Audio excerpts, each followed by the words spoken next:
day. But I have had the heater on for about half an hour, so and it's sunny, so it warms up quite quickly. So I'm going to start blocking in that painting today, but I've got quite a lot of thinking to do and looking back through the photographs and think about how I'm going to tackle the trees and the shapes and that colour palette before I start blocking in. I think that turquoise that I saw on the pathway that was in Dartmouth Moor, not on Dartmoor.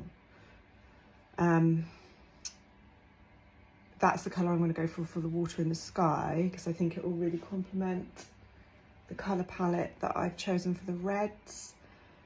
And I did really well, like early evening, getting the sketch. So on days like today, it's often what do I want to start on, because that's how I make the most progress, is cracking on with what I want to do, which I think is that piece there.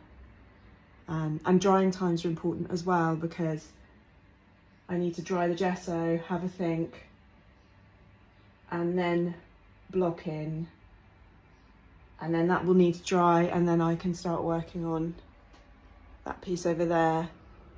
It might lead to some blocking in on that piece over there, because I'm trying to be efficient with my time and how long it's going to take for paint to dry today, because it's colder. So, bit boring technical stuff, but hopefully you'll be able to see that the time lapses I do are they're just such a small moment of my day, because there's a lot of other things that have been leading up to that.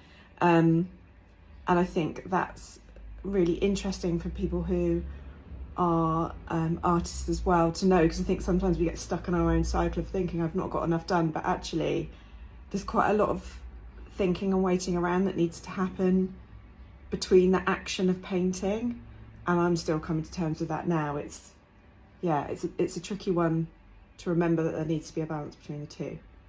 Anyway, I'm wittering now, and it might not be interesting, so I'm gonna shut up and get my hairdryer out. Really essential bit of kit for an acrylic painter.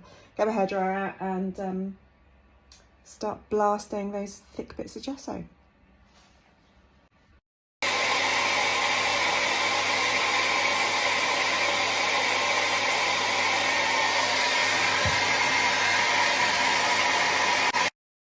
This was unexpected. I all of a sudden turned around and decided that the painting needed a colour pop, and decided I was going to put gold leaf on it. I had no plans for this at all, but I felt quite inspired to do it, so I did.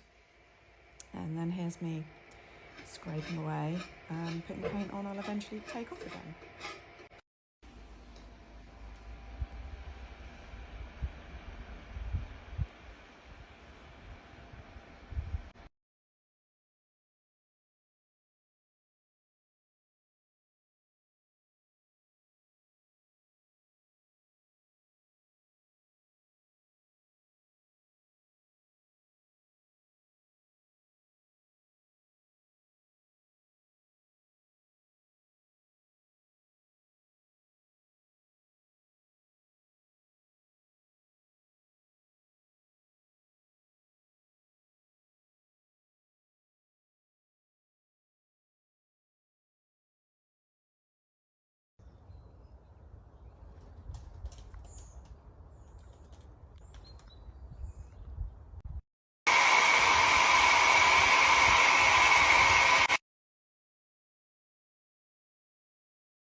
Today didn't go as I expected it to at all.